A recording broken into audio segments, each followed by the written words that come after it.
Senator Judge Alan Cayetano, you have 2 minutes, sir. Less than 2 minutes, quick clarification lang. So January 30, yung unang affidavit of investigation. Yes, Tama? sir. January 30, tapos February 5, yun yung sagot ng DOJ na may 7 notes. Yes, Your Honor. At February 5, yun din ang filing nung impeachment complaint against against Vice President Sara Duterte.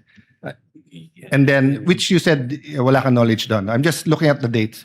Then February 10, yung revised na dun sa mga ang ginamit ng DOJ word insufficiency, yung 1 to 7 na punuan, no? Or whatever the term is.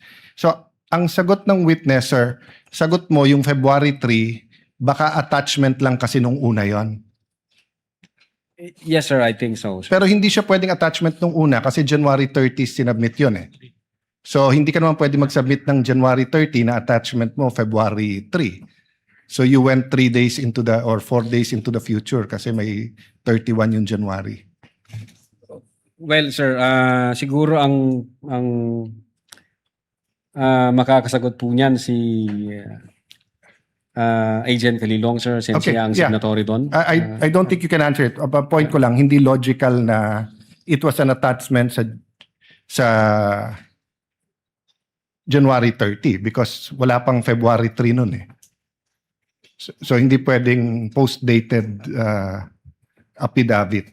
Second question lang, sa parehong investigative affidavit of investigation na sinubmit, walang input doon ang PSG, ISAF, PSC, ISAF, CIDG. So kayo lang yan.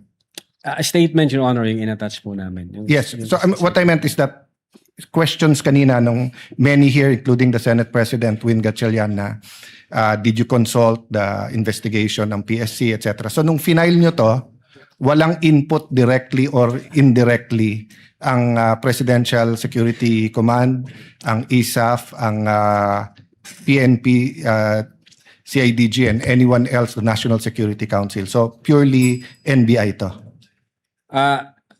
No personal knowledge kung merong correspondence ng ibang agency with the director. Sorry, hindi kayo pwedeng walang personal knowledge kasi ikaw nag-file eh.